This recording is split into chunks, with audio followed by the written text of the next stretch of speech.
Good, happy Thursday morning. It's the first day of summer, the first full day of summer. Yesterday, I can't remember when the equinox is on the 21st, but it might be all day. This might be the second day of summer, but it's funny because it is probably one of the coldest morning rides I've had in a while. Oh, it's so chilly. I did leave early. I left about 45 minutes early, trying to get some extra laps in. Man, it is chilly. I gotta put the temperature up on my bike computer. When I think about it, I can get rid of one of these. Probably max miles per hour. I don't really care about that.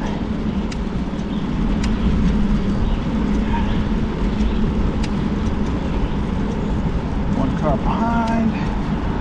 Bright, dazzling headlights. Nope, it's not what I thought it was.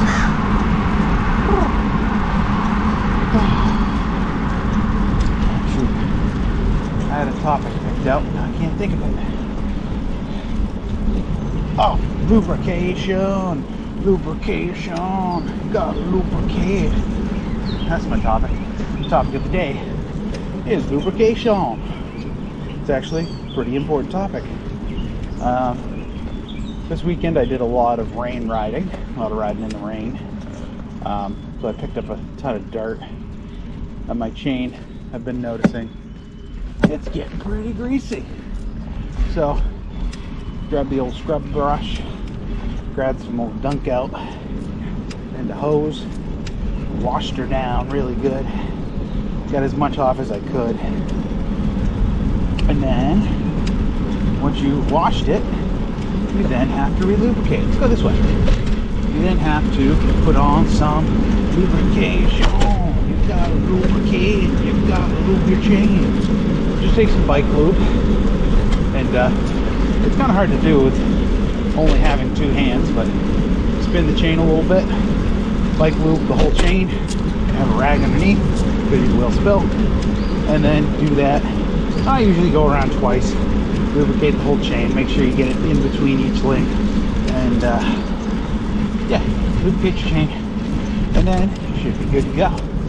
But this morning, that didn't fix the click of that shoe. But it did help. I lubricated one of the cleats on my shoe because it's been having trouble going in and out of the catch point.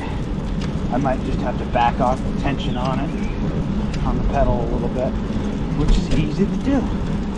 You back off the tension and it makes it easier for you to unclip. When you increase the tension, it makes it a little harder to unclip. If you're first getting into clipless, it's always a good idea to start with that tension all the way back out.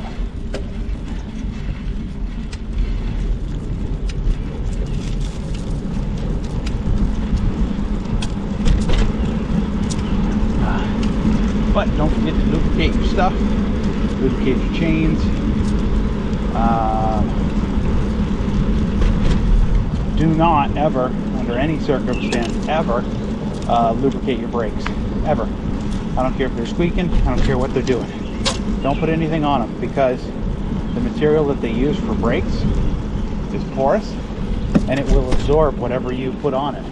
So if you put lubricant on your brakes, they're done.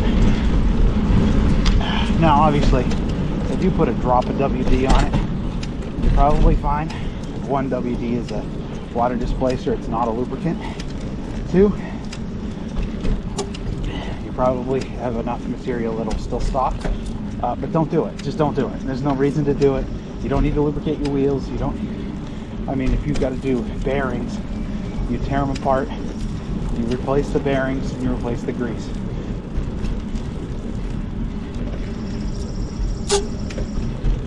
Sounded like something was banging on the window. I'll just have to look and see if there's a kid in the window when we go back past. I just hear like a thump, thump, thump. So yeah, lubrication is important. Lubrication is something that you should be doing. Lubrication is relatively easy. A bottle of good bike lube. I don't think it's that expensive. I have a bottle of WD bike lube. It's says it's bike lube, and I trust that. WD-40, we can get into this topic slightly.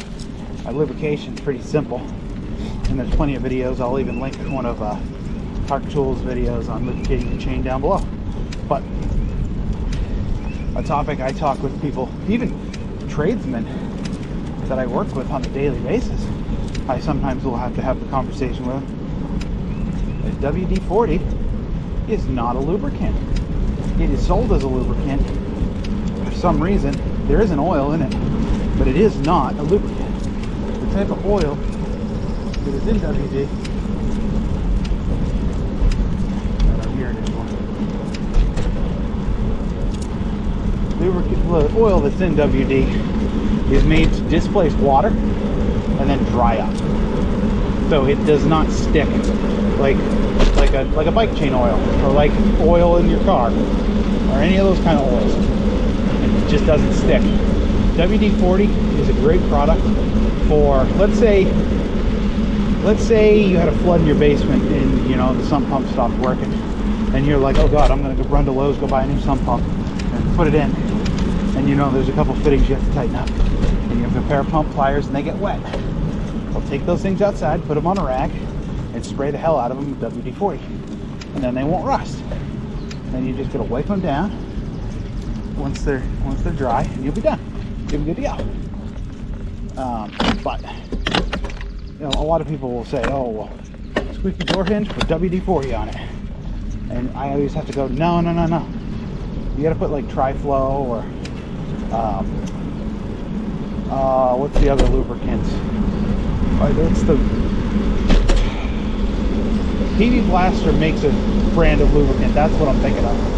PB Blaster lubricant you can put on as a lubricant, but do not put PB Blaster on, because PB Blaster strips oils and greases from things. PB Blaster is good stuff for if you got something that's stuck or broken, but PB Blaster is not what you want to be using on a daily basis to lubricate something. Go!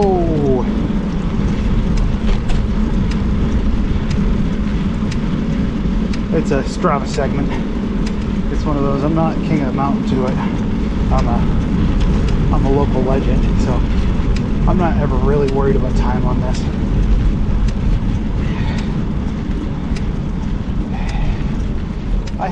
I had a pretty good run at it once, but that was last summer. That was when I was a lot more fit.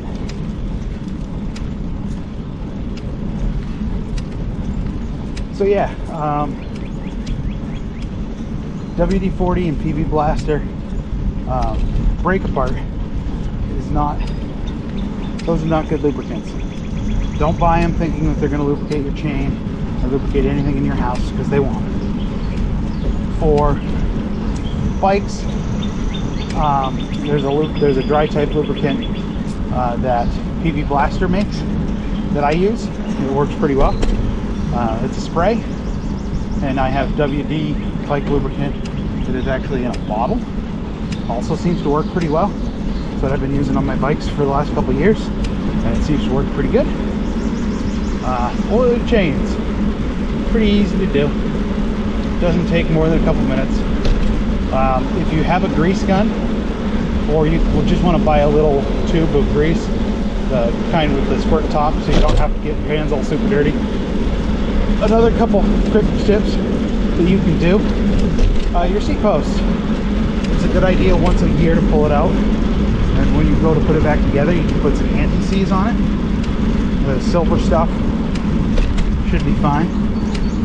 Or you could also do some grease. A little bit of grease will also stop it from the metals fusing. So, 2 small little tips: greasing and oiling. It's easy stuff to do. It's easy, fun bike maintenance. I like doing that kind of stuff on my own because, like I said, they're easy enough to do. It only takes you a couple minutes, and then you feel like you've done something to better your biking experience.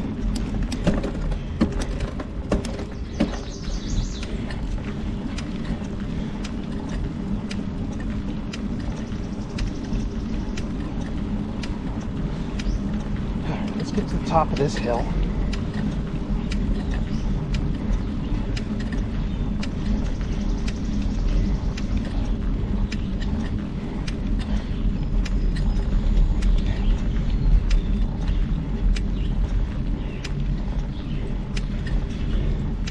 Yeah, if this clip keeps on going, what I'll do this weekend is put it in the bike stand and see if I can replicate it. Because I can't tell.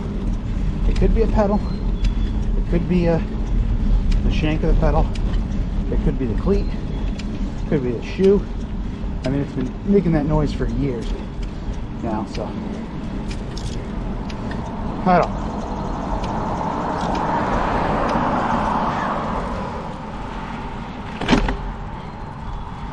Finish. Oh, 3 minutes and 40 seconds. Supposedly someone can do that in a little under 2. Good for them. They can keep that record. Maybe one day, but you know, like right now, I'm not going for king of the mountains. You know, it's at this point in my training, I think it would be kind of silly. What I have to do this year is I have to get off the bike in like November and get right on the spin bike, don't miss a day, and do like, you know, so like right now I'll do roughly at least 20 miles a day, which isn't bad. 20 miles a day, that's just commuting to and from work. Do about 10 each way.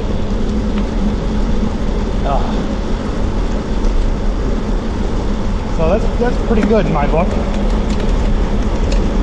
I just got to keep doing that every single day. Pretty good resistance, and I think I'll be in good shape to be better for next season.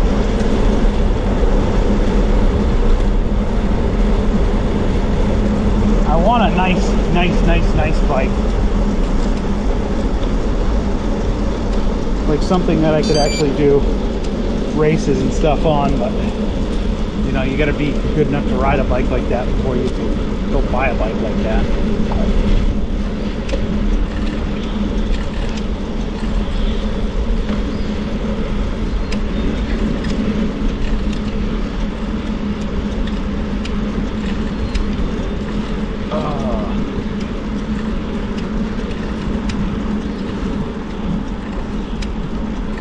I guess that's another good tip, is especially after you go for a long ride, long for you, long for your bike, doesn't really matter. If it hasn't been washed in a while, take it out in the yard, give her a spritz. She deserves it.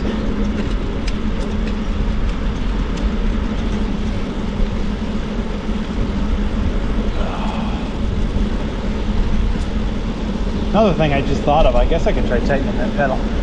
That might fix it. But like I said, it was doing it last year with the other set of clipless pedals I had on it. I went from, last year I had just a very basic set of Shimano SPDs on this bike. I mean, they were nice, but they were very basic. And then this season, I made the upgrade to some flat Shimano pedals with clipless clips on them, so that I could still clip in and out, but I could wear flats if I ever wanted to on this bike.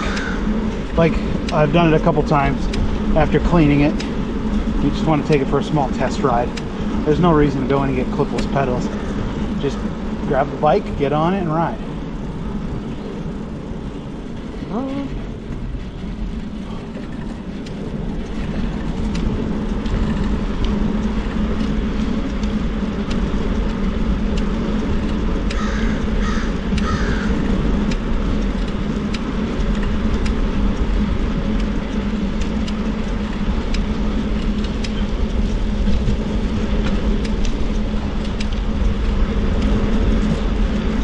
Very cool.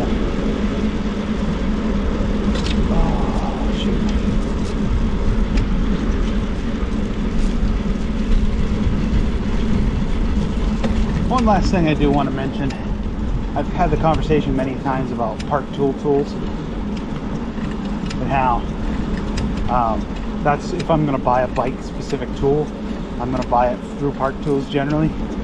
And when I say that, what I'm basically saying, I'm less saying that Park Tools is the only brand you should go with, and I'm saying more of when you want to buy a good bike tool that you're going to use repeatedly, you should buy a good one that will be able to be used repeatedly. If you're just tightening up pedals or doing really basic stuff, regular Allen keys, wrenches, all that stuff works just fine. There's no reason to go Park Tools for something basic like that. Park Tools, we're talking more about cutting cables, pulling cranks, and doing bearing tools to do the bearings in your rear front wheels. Or no, I'm sorry, that's a cassette remover that I've got, not a bearing remover.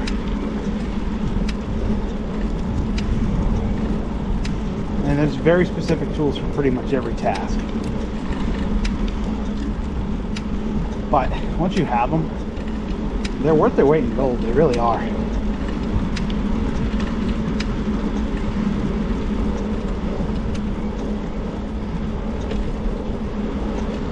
It's definitely got something to do with that pedal.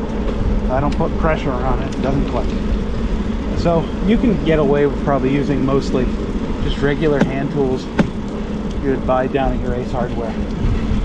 I'm just saying, when it comes to very specific tools that you kind of need to do bike repair stuff, Park Tool stuff is really good. I will make an obvious caveat, something like a truing stand. If you're not building race wheels and you're just doing, like me, I've done the rear wheel on this bike and I've done the rear wheel on my GMC Denali with the same truing stand. I bought it for like $200. It's a decent bike brand. They're just, I think they're Japanese specific. I can't remember the name of it at this point. It's a pretty good truing stand. I haven't had any issues with it. The biggest, I can't say I haven't had any issues with it. It's a little flimsier than the Park Tools one.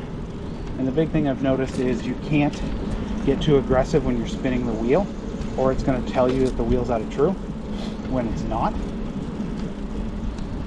But totally workable. And like the Trek bike, the rear wheel has got a bit of a dish to it, so that means the wheel is a little bit more pulled towards one direction. It's because of the rear cassette. So I set it up on the bike first, get it relatively true, then put it in the truing stand and finish the truing. And this wheel, I mean, it's probably within regulation for what they put on a sellable bike. It's not a racing true wheel by any means. There's still a little bit of wobble to it, but it doesn't hit the brakes. It rides really nice down hills. I haven't had issues with it, so it's true enough for me.